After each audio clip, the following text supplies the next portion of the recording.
All right, hi everyone. I'm Rick Carragher. I lead smart home technology. Along with my colleague Mark, we're going to talk to you about how you can connect any device to Alexa. Specifically focusing on smart home today. And smart home has been around for a long time. There's been enthusiasts for probably 20 or more years who've enabled automation in their house, lights turning on automatically, or maybe even the lawn sprinklers. But it's only with the voice technology and the ability to control your smart home with your voice that we've really seen broad adoption of smart home, and Alexa's been obviously the big player there. It's a pretty natural experience, and it's an eye-opener when you come in with an armful of groceries and you say, Alexa, turn on the lights, and you don't have to fumble with switches or whatever. So Alexa and smart home have been together now for 3 or 4 years, and we've controlled a certain number of devices, lights, plugs, thermostats, locks, and things like that. We're really excited to see what developers are going to do and build next, and we want to be able to enable them to control any of those devices with voice as well.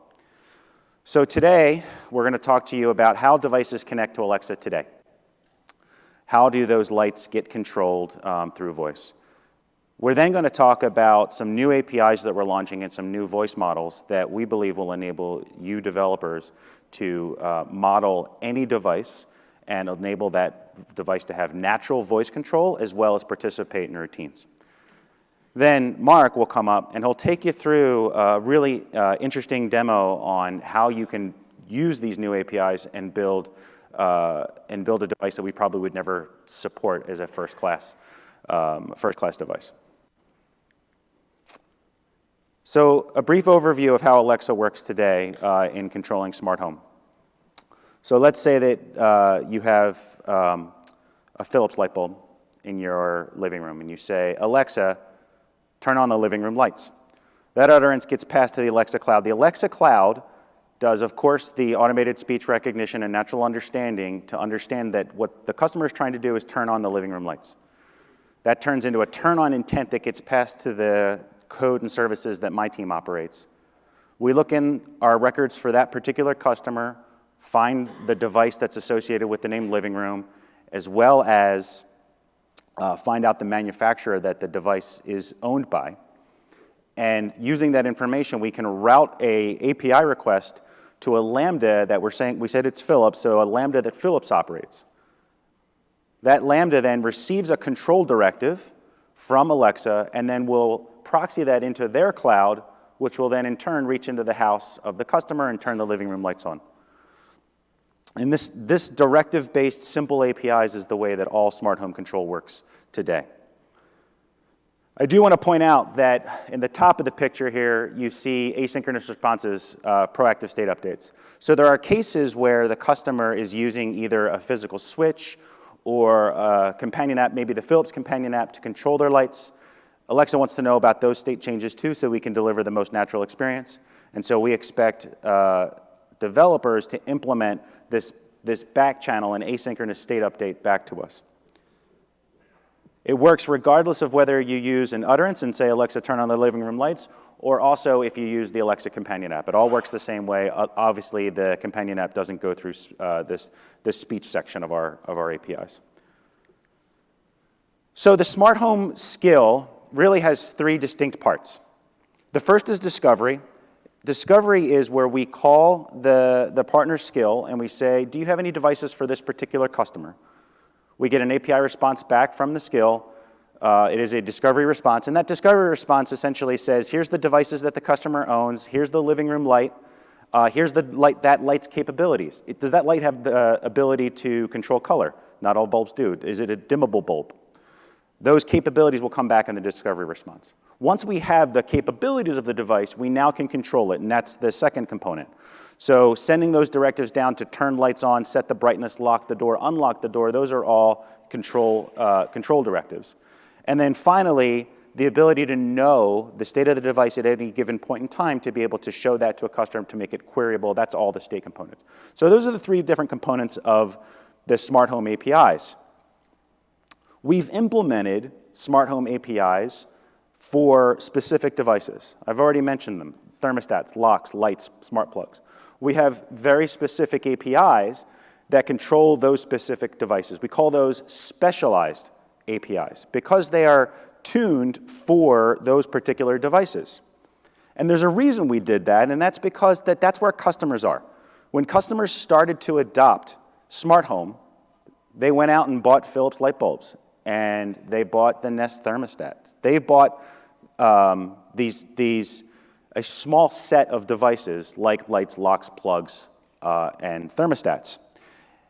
And so what we did in trying to adapt that market is we tried to build the most natural way to interact with those devices as well as very specialized APIs. And so with the Smart Home Skill Kit today, you control these specific devices and you can customers can interact with them very, very naturally.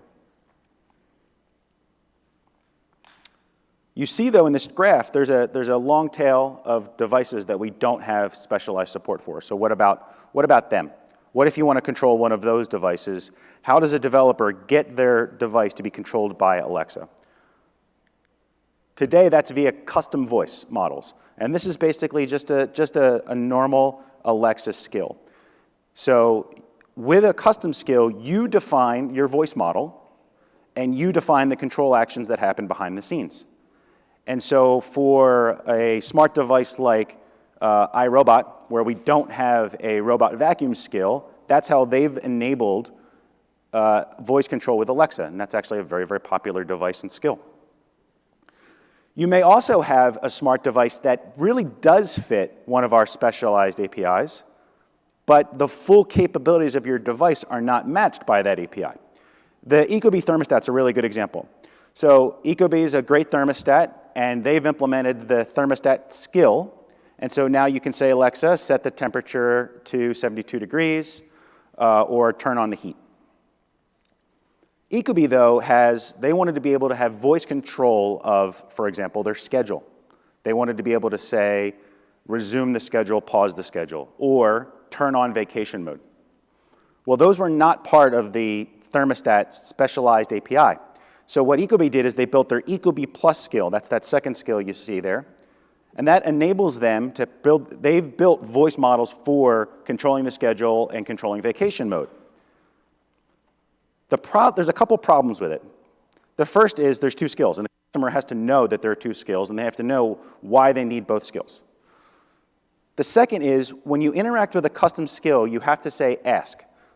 So you have to say, Alexa, ask ecobee to resume the schedule. It's a little bit unnatural for customers. And finally, there's a higher burden on developers in that any localization, any tuning of the language model has to be done by you. So that's kind of where things are today. So we wanted to fix some of the problems that I've already kind of hinted at. The first is the specialized APIs. They're great.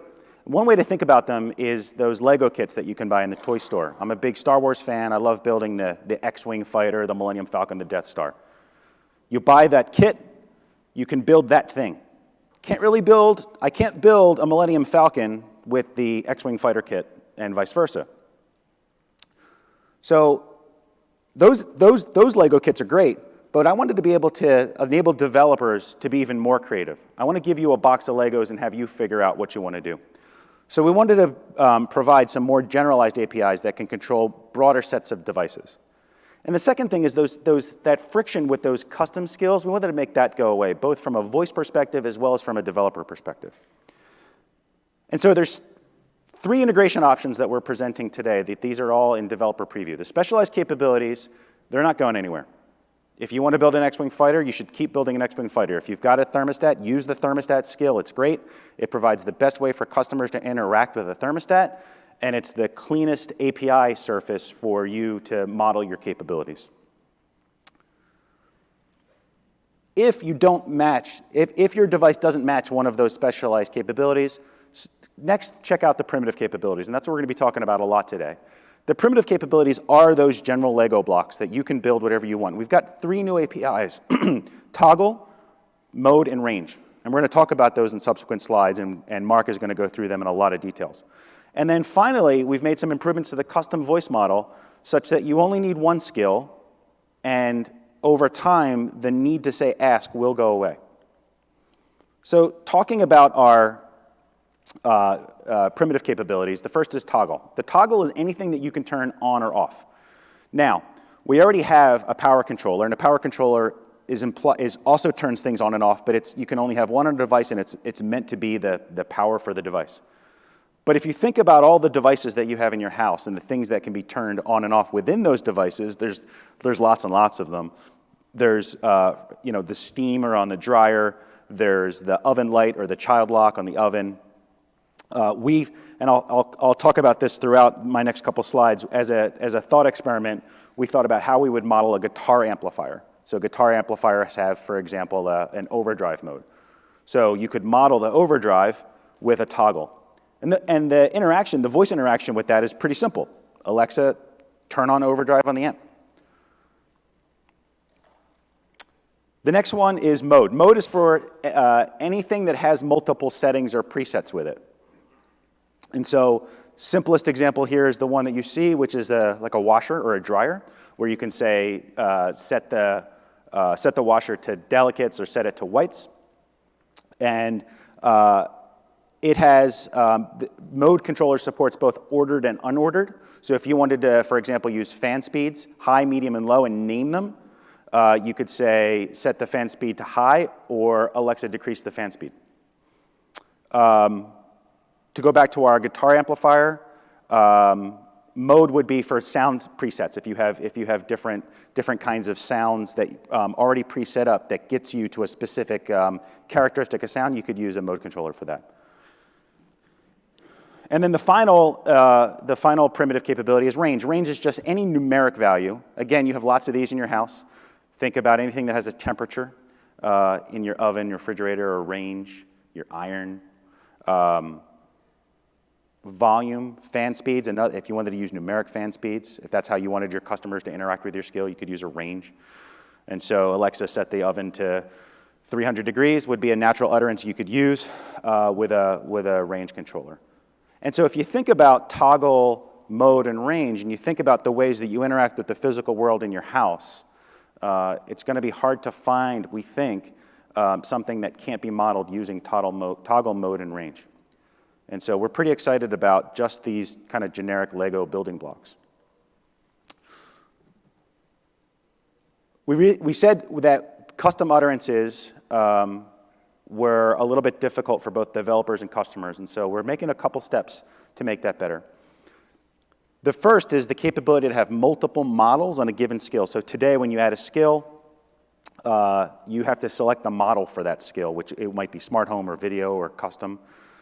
That's gone. You can add now multiple models to your skill. We're calling that multi-capability skills. And so ecobee no longer will need to have ecobee and ecobee plus. It'll just be the ecobee skill, and it'll have all of those capabilities with it. And that'll be a lot easier for customers to find.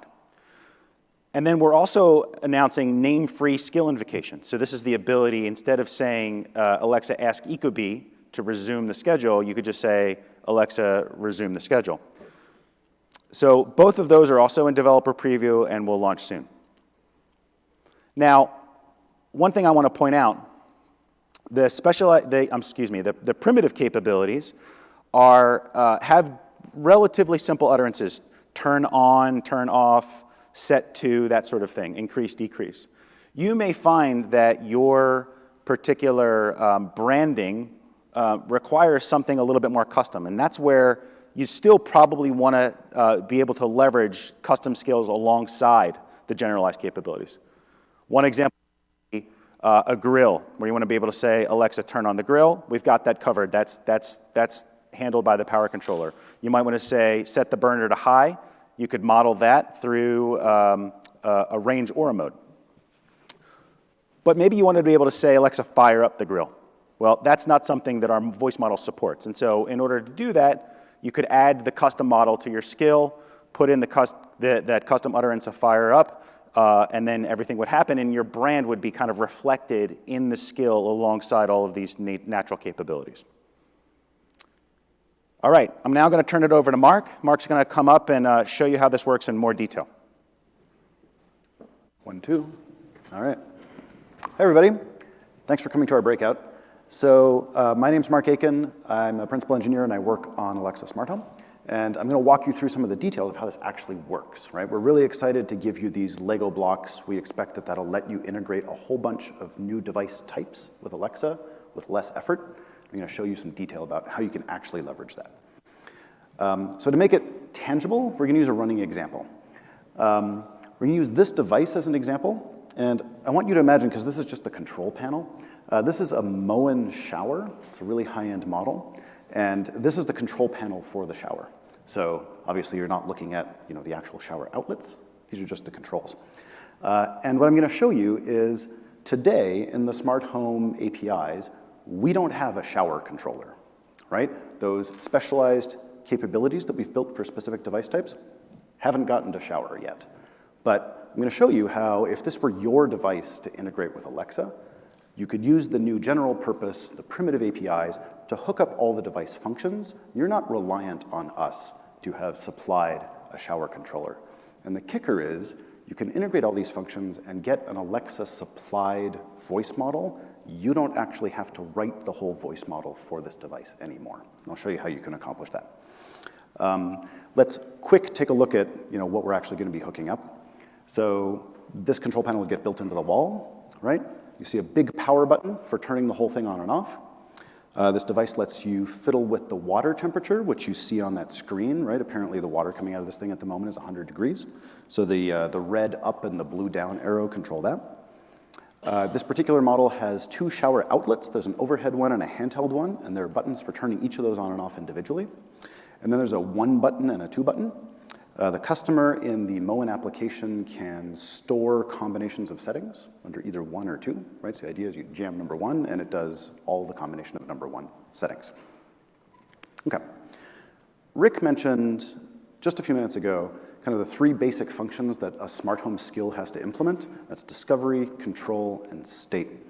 We're going to be spending a lot of time talking about discovery, because that's the step where you describe devices to Alexa. You say what's available to use and what each of those devices can do.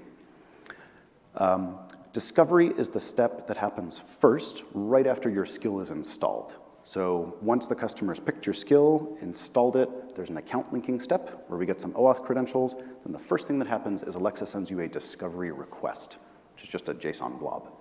You answer with a bigger JSON blob, which is the discovery response. You enumerate the devices, we call them endpoints, and each endpoint has 1 or more capabilities, which are things that Alexa can understand and control about that endpoint. Every event or directive in Alexa has 2 parts. It has a header and a payload. Header's not super exciting. This is what one looks like. This would be your header if you were sending back a discovery response.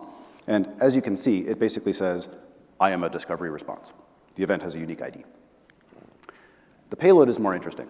So here we're starting to build up an example of what the Moen skill might return to Alexa to describe this shower device. So the first thing that you need to convey is that the shower exists. All right? So in the payload, there's an array of endpoints, and so we're going to start building up the one for the shower. These are all global attributes of endpoints. They're pretty basic. The endpoint ID gives it a unique programmatic identifier. There's a friendly name, which is the natural language name that the customer can use to refer to this device. So that's Smart Shower. You can give us a longer description. We show that in the GUI. You can tell us the manufacturer. That's Moen. There are these display categories. We have a few sort of groups predefined in the GUI. There isn't one for shower. It's fine. You can just say other. And then right there at the bottom, you can see we start to define the list of capabilities. And that's kind of where all the interesting action is. Just to demonstrate, telling Alexa that the shower exists, there's 1 capability you must implement. It's the Alexa interface. That defines basic events and directives. All right. So with just this, if your skill returned just what I've shown you, you would tell Alexa that there exists this device. It's called Smart Shower. All right, so that's good, but we can't actually do anything with it yet. So let's start hooking up the different device functions. We'll start out easy. The first most basic one is just turn the whole thing on and off. Since we're getting warmed up, we're not actually going to use one of the primitive APIs just yet. This is one of the pre-existing, that's been around for a while, specialized API. It's the simplest one of them. It's really for just hooking up basic power control to the device. And so Power Controller gives you the experience like Alexa start the shower, Alexa turn on the shower. Here's what it looks like to use that. So here we're actually hooking up that capability so that you get the Alexa-supplied voice experience, and you don't have to build it yourself. This is in the array of capabilities. So here we're adding a capability to the shower endpoint. So we're sort of within that JSON document that you return from your skill. Adding a capability is pretty straightforward. You say, I want to use an interface, specifically the power controller. Current version of that interface is 3. And every interface defines methods, basically operations, that you need to support, and a number of available state properties which you don't have to support, but it works an awful lot better if you do. So in this particular case, we're saying, yes, this device does in fact have a reportable power state property. The flags say that the device isn't going to push those proactively to Alexa. We're a little sad about that. As Rick mentioned, please do implement that functionality if you can. But it says that Alexa can ask for the device's state. So in this particular case, you couldn't set up a routine that says, whenever I turn on the shower, like start playing Jimi Hendrix or something. But you could ask Alexa, is the shower on? She would query the device and let you know. OK. That's all it took to hook up power. That's it. I'm moving on to the next one now. Right? So just by describing your device and using the power controller capability, you got start the shower, turn on the shower, turn off the shower, stop the shower, all of our variant forms that we've built for you. You did not have to lift a finger to build any of those utterances or example, or any of the intents or example utterances, or do any slot design, nothing. OK, let's try one that's a little bit harder. For the next thing, let's hook up the individual controls. I mentioned that this thing has 2 outlets, right? There's sort of one mounted above the person's head, and then there's this handheld one that's on a hose. All right.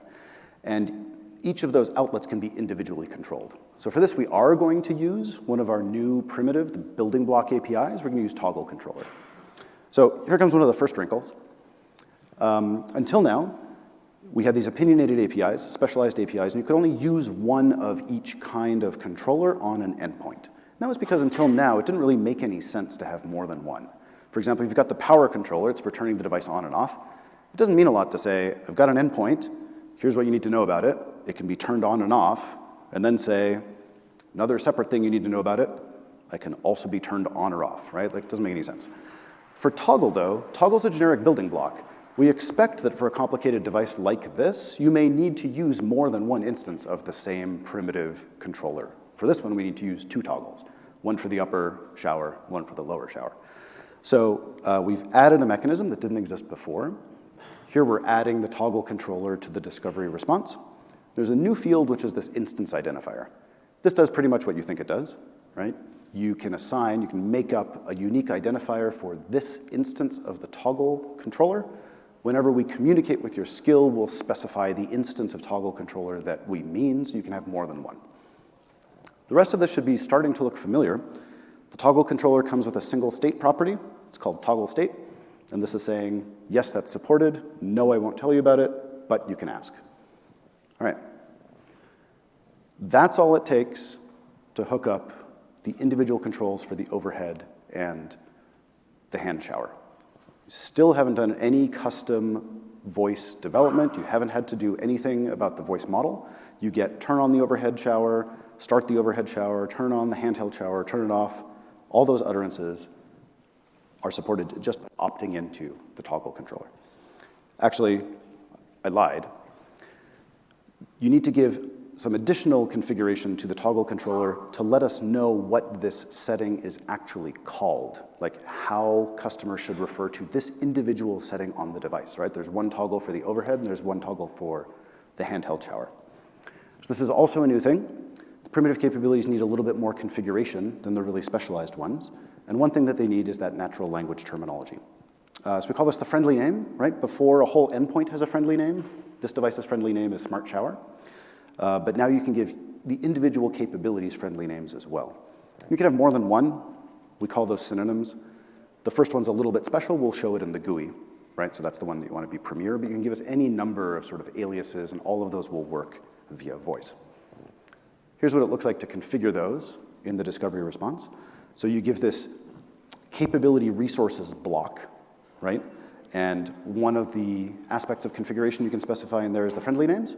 Like I mentioned, you can have as many as you want. In this particular case, we're saying that the friendly name for like the toggle 1 controller is overhead shower and there's an alias, you could also call it outlet A. Why not? There could be as many of these as you want. Okay, so now I'm no longer lying. Having specified the friendly name, you get utterances such as these, right? Turn on the overhead shower, turn off the overhead shower. Okay. We've talked only about what the discovery response looks like, how you describe this to Alexa. Let me say a couple words about, suppose a customer now says one of those things, right? They say, turn on the overhead shower. What happens? Well, we send you a control directive. This is the third pillar of the functionality of smart home skills that Rick told you about before. The turn on directive is very straightforward. You could probably sort of guess all the things cold that are in it. The header says, I am a turn on directive, specifically one that's meant for a toggle controller. We give you that instance identifier. That's a programmatic identifier that you guys made up to distinguish this specific toggle controller. So you get it back so you know which one we're talking about. It's not shown here. It's in the commented out section. But in the endpoint block, you also, of course, get the endpoint identifier that tells you that we're actually sending this to the shower device as opposed to some other device you might have revealed. There's no payload for turn on because turn on is just intended to do what it says. Okay. The point of this, though, isn't to walk you through integrating a shower. Like, I'm not sure if anybody in the room is going to connect up a shower. Maybe you will. Like, if you do, that's great. But the point is to get you thinking about all of the device functions that your products may have that you could integrate with Alexa and get this Alexa-supplied voice experience, essentially for free, by using a toggle controller. So as Rick mentioned before, any device that has individual features that can be individually turned on and off, right? Child lock on an oven, the DMZ on your router, the extra spin on the washer, any device function like that, you can tell us the friendly name, you can tell us that you're using a toggle controller, and you'll get the basic voice experience simply supplied for you. In the past, you would have had to create custom intents, example utterances, localization would have been on you, right? You'd need to do all that work just to get to a basic voice experience for these basic features. All right, I told you to hook these all up. Let's start blowing through the other ones. The other feature of this device is that you can customize the water temperature. So let's get that working. This device is pretty fancy, right? It can tell you the water temperature like in terms of specific degrees. So we're going to use a range controller, like Rick mentioned, which is appropriate for device settings that are basically a number within a range. So let's go ahead and use that. This should start to look familiar. You say, I want to use a range controller. Same basic setup. The range controller comes with a range value property, and we're saying, yep, I support that. You can ask for it, but I'm not going to tell you about it. The range controller needs a couple other bits of configuration. It needs you to tell us the minimum legal value and the maximum legal value, and you've got to tell us that, because otherwise we might try to drive any legal value to you. Other knobs and switches, you can tell us the precision that you accept. For example, an even fancier shower maybe could hit half degrees or quarter degrees. The default step is 1, but you can set it to whatever you want. And then optionally, to make sure we get the voice experience right, you can tell us what units your device is actually expecting. And that lets us catch things like if somebody says, set the shower to 72 meters. Doesn't really mean anything. For our particular shower, it's expecting degrees, right? It's expecting customers to say degrees or degrees Fahrenheit. This configuration block is how you set the different configuration knobs and switches for the range controller. Okay, so with just this, you get such things as Alexa, set the water temperature to 83 degrees. So that's good, right? And it sort of shows off the detailed control of this particular device. It's also not very human, right? It's kind of robotic. I don't know my preferred water temperature to like exact degrees Fahrenheit. So suppose you want to sort of round this out with something a little bit more human, right? You want to let customers say, set the shower to warm or hot or lukewarm or cool, sort of like basic common sense terminology like that. You can even get that with an Alexa supplied voice model, right? Like at no point here have we defined a custom voice model. You can define presets on a range controller where you identify specific values to us and then give us the friendly name terminology that goes with those, like warm. It's pretty easy. It looks like this. This is in the configuration block for the range controller. You can give us any number of presets. This one says that apparently 103 degrees is warm. So if you ask the Moen shower, set the water temperature to warm, you'll get exactly 103 degrees Fahrenheit. Seems reasonable. Sorry, it's hot, not warm. 96 degrees below it is warm. So with the preset that I just showed, the hot preset, in fact, if the customer says either, Alexa, set the water temperature to 103 degrees, or set the water temperature to hot, you'll actually get the same control directive. The control directive for the range controller is a set range value. This is when we're driving a specific value to you. As you might expect, in the payload, you get the specific value that you should set your controller to. And as I mentioned, if the customer had said hot or 103, you would get this exact same directive. Okay? One more embellishment for the water temperature control. Suppose you want to let customers bump it up and down, right? After all, that's the functionality of the arrow. You make it a little bit warmer, make it a little bit cooler. You can also get that functionality for free with a range controller. In fact, you don't have to supply any additional configuration to get that voice model. We'll simply light it up for you. So just by having configured the range controller the way I showed, customers can, in fact, say, increase the water temperature, decrease the water temperature, or even decrease the water temperature by 5 degrees. You'll get a different directive in that case. You'll get an adjust range value directive, and the payload of that directive gives you the delta. One little nuance, you get the delta in our example case decreased by 5 degrees, you get -5. And you get this hint in case it matters to you, because you could do like easing or smoothing around the edges for customers that just say increase or decrease. Maybe you have some business logic about what the sensible behavior in that case is. You get this flag that tells you whether the customer was explicit about the delta, or if we just set +1 or -1 because that was the default behavior. And so you can hook up even nicer business logic to that if you want. Okay. We're done integrating the water temperature control. And again, this isn't a tutorial on hooking up showers. The point is to get you thinking about, how many device functions for devices that you guys manufacture or care about or are trying to integrate with Alexa could you model with basically integer, right? Temperature, speed, volume, brightness, our intention is that all of those basic settings for devices, which we haven't guessed or covered entirely, you can now hook them up by telling us their name, the valid range, step, units, and we deliver you like a pre-made voice experience so that you don't have to build it yourself. Okay, there's one more feature to go. There are these preset buttons. We're going to use them to show mode controller, which is our remaining primitive API. So remember, you hit one, there's some stored preset of combination of settings that the customer set up, get those combination of settings. Mode controller looks like the other one. Comes with a single property called mode. This should look familiar. The configuration for mode controller, as you might imagine, means you have to tell us what the modes are. They each have a programmatic identifier, which is their value, like preset 1 that you say here. And then, as per usual, you have to tell us the friendly names. How does the customer refer to that particular mode? I want to draw your attention to something that might not be immediately obvious on this slide. Here we're showing that the preset 1 button, the customer can refer to as post-workout shower. So I want to emphasize that when you're returning a discovery response from your smart home skill, you're returning the devices for a particular customer, and you're describing that particular customer's devices. So the Moen shower doesn't ship as a product, right, with only post-workout shower as the name for preset 1. This reflects that the Moen customer, by some other channel, probably the Moen app, went and assigned a friendly name that they preferred, post-workout shower, right, to the preset 1 button. And here Moen's passing that through to us.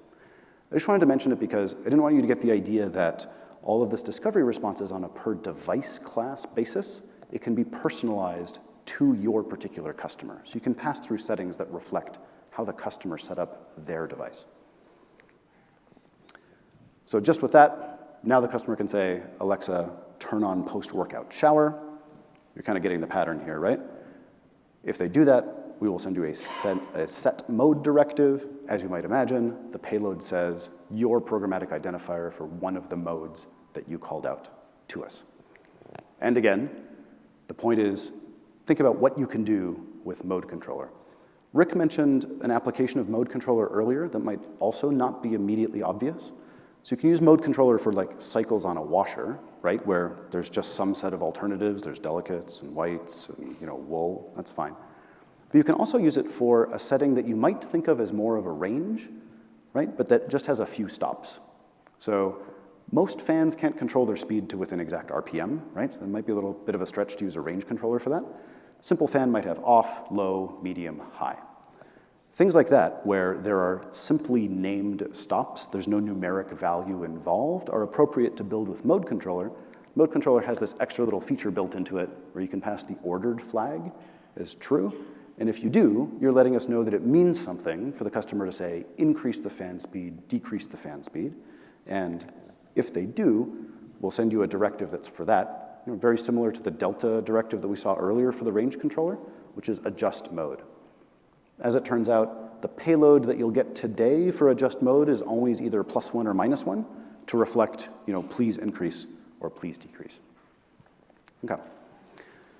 We've integrated all of the shower's functionality. And again, I want to emphasize that all of the voice utterances that you saw getting enabled through all this, you didn't have to build, right? Turn on, turn off, I want the overhead shower, I want the handheld shower, give me my post-workout shower, turn the whole thing off, right?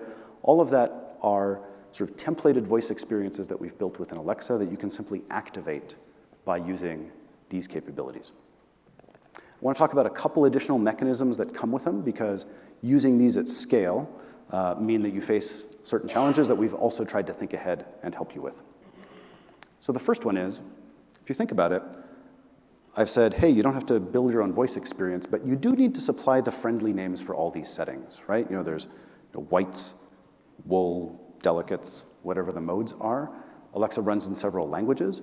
You need to be ready to give language-appropriate terminology for each of your settings during the discovery phase. All right. We tried to make that somewhat less of a burden. Along with the primitive launch, we've defined a set of common terminology that we think will be useful for common device settings. Your device's settings might not all be in there, but if there is an Alexa predefined for your device's setting, like temperature, for example, is super common, you can use that, and then you don't have to worry about localization. So if you use one of our preset assets, you get a sensible set, or a set that we think is sensible, of aliases, synonyms in all supported Alexa languages for free. And the way you do that is all the examples that you saw of passing natural language strings so far had type text, and they were literal strings. You can instead say type asset and pass the identifier for one of our predefines. And then you don't have to actually worry about the localization. In case it wasn't obvious, you can also use assets for the individual modes, for example, individual settings or presets. So here's an example from the range controller. Remember when we made 103 degrees mean hot? We actually have a predefined for hot, since that's a common piece of terminology for smart home devices. And you can use the asset when you're setting up the label, the name for a preset. To go in the complete opposite direction for just a moment, if you do have specialized terminology, it's branded, you have special names for your device's features that aren't super common, or you have, presets like Turbo Blast or something that we didn't choose. If you think about it some more, if you have a bunch of synonyms for those settings, right? So far, the mode that we've shown is that you would pass all of those synonyms as a big array in the discovery response. And the discovery response is per device, per customer, right? The discovery response could get pretty bulky.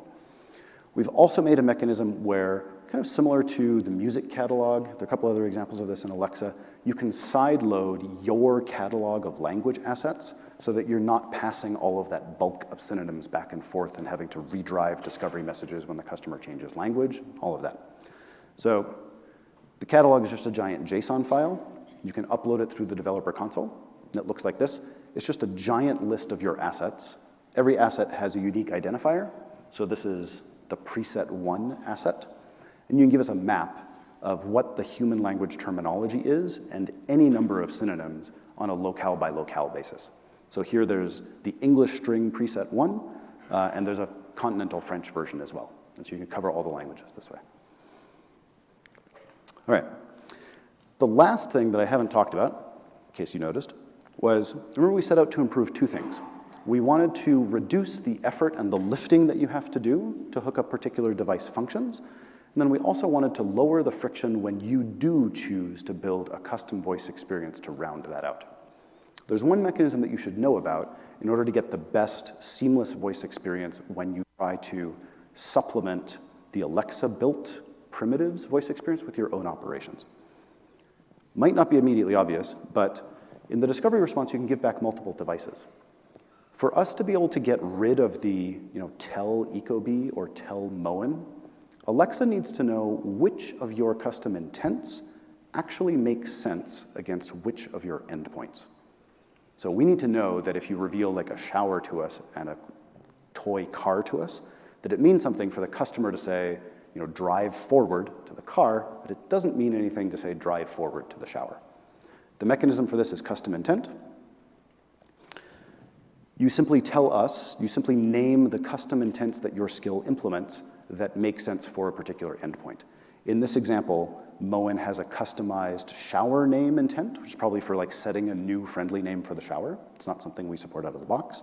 And they have some custom utterances for turn on and turn off. So maybe it's, let's get in the shower and kill the shower. We need to know that those utterances can apply to the shower so that we can do the best job of disambiguating when the customer says, kill the shower. All right, that's all the flourishes that I've got for you. There are other mechanisms that I didn't mention, but we covered quite a lot of them. So just to summarize, we set out with a novel device with a bunch of functions that Amazon had not built and supplied a specialized API for. We haven't gotten around to shower yet. But undeterred, right, we chose the primitive APIs that were suitable for each of the device's functions and hooked up each of those functions in that way. And we wound up with a sensible, basic, functional voice experience for all the features of this device without ever having to actually get into designing a custom voice model. We even got to skip some of the work of localization by leveraging presets for a common terminology that Alexa defines. One more point, I promise this is the last one. You may also not have noticed that a lot of the utterance examples that I gave you were not, in a strict engineering sense, completely unambiguous. Right? A completely unambiguous utterance for the shower might be to say, Alexa, set the mode of the shower to morning shower, which is completely unnatural, right? Or for a washer, you might say, set the wash cycle of the washer to delicates. Nobody wants to say that. As part of the primitives voice model, we do our best to infer what the customer is talking about based on the names that they do use, right? So if you say turn on the guest Wi-Fi, only the router has a guest Wi-Fi setting. We understand that you're saying turn on the guest Wi-Fi on the router. All right. Lest you think that this Moen shower thing is just a mythical creation, we have a very brief demo video. It's just 2 minutes long. In one of our flagship buildings in Seattle, we have the Smart Home Lab. Smart Home Lab is actually an entire small apartment that is populated with all sorts of different smart home devices. We do press events there, and we can sort of like tear it down and rearrange it to test out different devices. The apartment has a bathroom, and the bathroom has a shower, and the shower works. Not sure anyone's ever taken a shower in it. But we built this Moen device into the lab bathroom shower, and I just wanted to quickly demonstrate that this is, in fact, how we got the voice model for that device working, and to sort of let you see that in action with an actual Alexa device.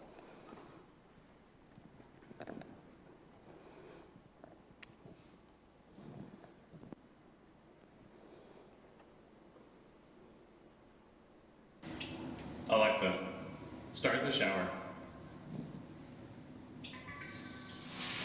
Okay.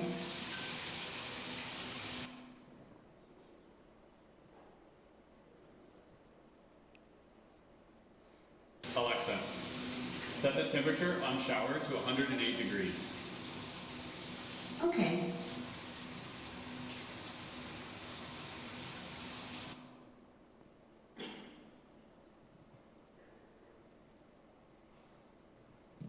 Alexa, decrease the shower temperature by 8 degrees. Okay.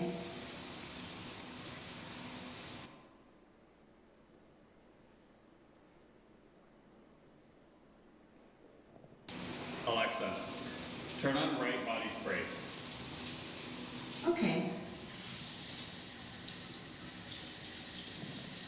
Alexa, turn off the shower. Okay.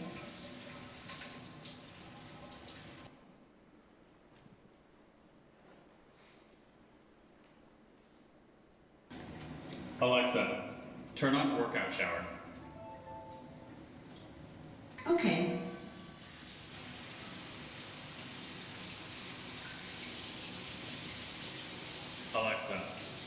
turn off shower. Okay. Alexa, turn on morning shower. Okay.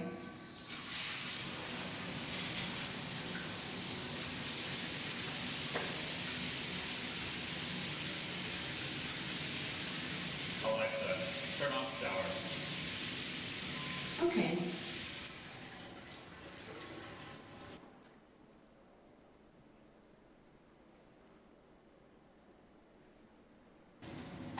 Alexa, good morning.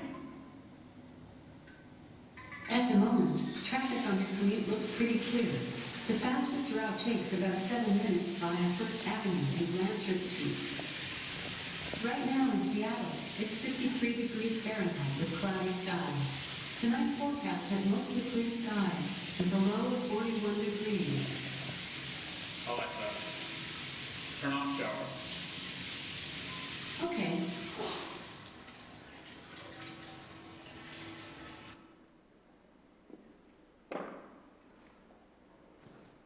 Okay, so when the team got a hold of that shower, I made a very strong case that they shouldn't put it in the home lab in that building. They should put it in my bathroom because I would like to be a beta tester of that thing. You saw that in the video, that was an upgraded version of the Moen shower where it had 4 outlets, not the 2 that we had. So I think that thing would have been pleasant to have, but alas, the team denied my request. Another interesting thing, by the way, we didn't talk a lot about it, but routines is really where smart home automation really comes into its own. Now that I've been automating my own personal house, I've got a bunch of different routines set up to like turn lights on and off. And for example, when we say Alexa movie time, everything gets ready for my movie night where I can get the lights dimmed and I get the Fire TV turned on and everything else. Every capability of a primitive device will also be able to participate in routines. And that particular routine that you saw, I think it was Good Morning. It was Good Morning, right? So with Good Morning, they started a particular preset, and then they played the traffic and the weather. So that'll be available to everybody who implements a primitive capability. As I mentioned, we're in developer preview right now. We've been working with Moen and a couple of others to really fine-tune what it means for these capabilities to work and be natural to live with. All of the documentation for the primitives is available now at this link, and there's a place on that page where you can sign up to get notified when we're accepting more developers into the preview or when we go live. And so I definitely encourage you to check that out. Like I said, all the stuff that Mark talked about and much more is documented there in that link. So please hit that up. Couple of related breakouts that you might want to check out. Alexa is, I think, a very developer-friendly ecosystem. We've talked a lot about smart home development. Here you can talk about integrating voice into your product as well. That's what that first session is. And then the second session is more about games and Alexa skills and seeing what you can do to integrate those two things. So check those out if you're interested later today and tomorrow. That's our talk. Thanks for coming out. We're really excited to see what you guys are going to build with these new capabilities. Customers are really enjoying smart home, and the more devices we have to give them, I think the happier they'll be. Thanks a lot. Please don't forget to fill out a survey.